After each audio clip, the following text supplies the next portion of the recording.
Assalamualaikum warahmatullahi wabarakatuh. Selamat pagi anak-anak. Pada hari ini kita adalah otomatisasi tata kelola keuangan dengan materi masih membahas materi minggu lalu, yaitu mengenai jenis laporan keuangan. Yang akan kita bahas ada 3 jenis laporan keuangan. Yang pertama adalah laporan laba rugi atau income statement, kedua laporan perubahan modal atau capital statement, dan terakhir adalah neraca atau balance sheet. Untuk laporan laba rugi minggu lalu sudah saya jelaskan dan sudah dipraktekkan pula bagaimana cara menghitung laporan laba rugi. Oke. Kemudian saya akan membahas mengenai laporan perubahan modal. Ya, sebelum kita membahas mengenai perubahan modal, kalian harus sudah paham mengenai laporan laba rugi. Kenapa? Karena nantinya ketika kita membuat laporan perubahan modal, kita akan memperoleh data dari laporan laba rugi. Ya, jadi ada keterkaitannya. Oke, saya buka datanya. Oke, laporan perubahan modal atau capital statement di sini merupakan suatu bentuk laporan keuangan memang yang menyajikan informasi mengenai perubahan yang terjadi pada modal suatu perusahaan untuk satu periode akuntansi tertentu. Nah, di dalam laporan perubahan modal ini ada beberapa komponen. Yang pertama ada modal awal, ada laba atau rugi, kemudian ada penarikan atau yang disebut private. Ya, private ini atau penarikan ini adalah transaksi di mana pemilik perusahaan menarik dana untuk kepentingan pribadi. Jadi kita menyebutnya adalah private. Oke, ada juga komponen yang selanjutnya adalah modal akhir, di mana modal akhir ini nanti cara mencari modal akhir yaitu modal awal ditambah laba atau rugi dikurang private. Oke. Nah, ini adalah contoh bentuk laporannya. Nah, kemudian ini ya, ini jawaban ya. Berketerkaitan dengan soal sebelumnya. Soal yang lalu saya lihat ya, kita lihat. Nah, soal yang awal ketika kalian mengerjakan laporan laba rugi, ada soal di mana tanggal 31 Desember perusahaan jasa laundry ya menyiapkan data sebagai berikut. Ya, di mana dari data ini yang pertama kan kita disuruh membuat laporan laba rugi, kemudian laporan perubahan modal. Oke. Yang waktu itu kalian sudah kita lihat ya, kita hitung. Nah, laporan laba ruginya. Nah, ini laporan laba ruginya Laundry Necis sebesar mendapatkan laba bersih karena memang pendapatan lebih besar daripada beban atau biaya-biaya yang dikeluarkan, sehingga mendapatkan laba bersih sebesar 9.571. Nah, data ini nanti kita masukkan ke dalam laporan perubahan modal. Oke, nah di sini kita bisa lihat ya. Jadi kalau kita bikin perubahan modal, laporan perubahan modal dari Laundry Necis tadi, modal awal ini kita dapat dari di soal ya. Kalian bisa lihat di soal. Di sini kan ada modal Fathuri. Di sini dikatakan sebagai modal awal ya sebesar 17.112.000 rupiah. 112. Jadi kita pindahkan 17.112.000. Jadi kita lihat dari soal untuk modal awalnya ya seperti ini. Kemudian setelah modal di sini ada laba bersih. Nah, labanya ini kita peroleh setelah kita membuat laporan laba atau rugi. Makanya di sini saya bilang ketika kita membuat laporan perubahan modal, kita harus membuat terlebih dahulu laporan laba ruginya. Setelah dihitung laporan laba ruginya, laporan labanya seperti yang tadi ya, 9 kita lihat berapa, 9.571 nih berdasarkan laporan laba rugi didapat laba bersih 9.571. Nah, data ini kita pindahkan ya, kita pindahkan ke sini 9 juta di laporan perubahan modal 9.571. Kemudian private-nya ini kan di soal juga sudah dijelaskan.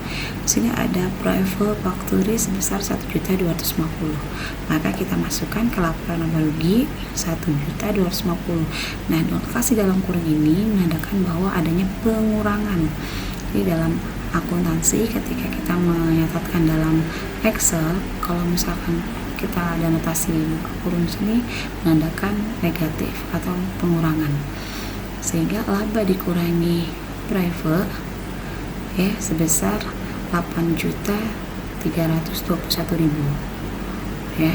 Nah, untuk mencari modal akhir, maka modal awal ya ditambah hasil perhitungan laba dikurang prive 8.321, didapatkanlah modal akhirnya 17 ditambah 8.321 yaitu 25.433. Ini yang dikatakan modal akhir dari Laundry Natchez ini sendiri.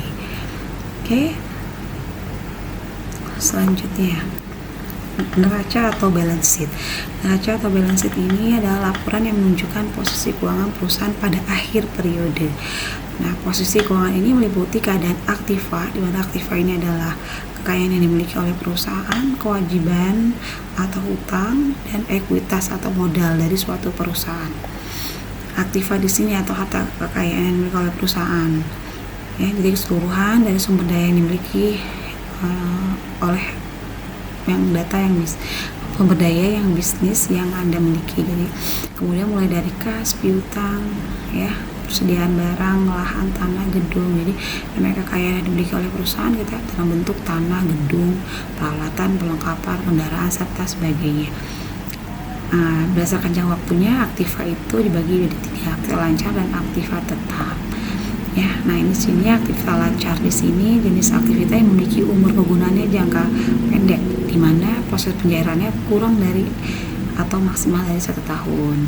Contohnya adalah kas, piutang, biaya dibayar di muka, perlengkapan dan persediaan barang. Sedangkan aktiva tetap adalah aset yang dimiliki atau digunakan untuk jangka waktu yang lebih panjang dan lebih dari 1 tahun. Contohnya seperti tanah, gedung, mesin, dan peralatan. Oke, kemudian ada aktiva tidak berwujud, itu seperti intangible fixed asset. Ya, jadi suatu barang yang bernilai yang dimiliki suatu perusahaan tetapi tidak memiliki bentuk fisik. Contohnya di sini adalah hak cipta, hak paten, merek dagang, dan hak sewa. Nah, kewajiban di sini adalah hutang. Tadi jadi 2, yaitu ada utang jangka pendek dan utang jangka panjang. Bedanya hanya dilihat dari segi tenggang waktu, ya, jangka waktu pelunasan, jatuh temponya. Kalau yang jangka pendek biasanya ini utang-utang yang harus segera dilunasi, jangka waktunya paling lambat 1 tahun. Kalau jangka panjang ya ini relatif lebih lama, yaitu ya biasanya lebih dari 1 tahun. Oke, ada modal equity, ya. Biasanya kita mencari equity itu ya dengan rumus aset dikurang liability sama dengan equity. Jadi aset ini adalah harta dikurang kewajiban sama dengan modal. Oke, kita lihat contoh bentuk neracanya. Ini ada 2 bentuk, ada subkontrol, bentuk rekening, dan staple.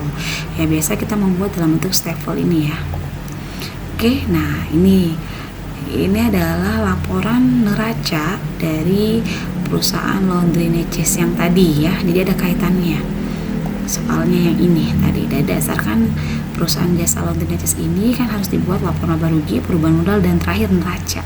Jadi kalau kita sudah membuat laporan laba ruginya, kemudian kita sudah menghitung laporan perubahan modal, maka kita bisa membuat neracanya. Nah, kita bagaimana cara membuatnya? Kita lihat dulu di sini ya. Oke, di dalam neraca itu ini yang model yang tadi ya, ada 2 bentuk. Ini model yang staple ya, seperti ini model staple, dimana kita bagi menjadi aktiva sebelah kiri itu adalah aktiva, sebelah kanan adalah pasiva. Aktiva di sini kan harta, pasiva ini adalah dari kewajiban ya. Nah, aktiva jadi semua harta kita masukkan ke dalam data ini sebelah kirinya. Ya, dapat data dari mana? Di soal sudah ada. Jadi dari data ini mana yang termasuk harta atau aktiva? Yang termasuk aktiva adalah kas, peralatan, perlengkapan, ya, akumulasi penyusutan peralatan. Akumulasi penyusutan peralatan ini apa? Yaitu setiap peralatan itu kan memiliki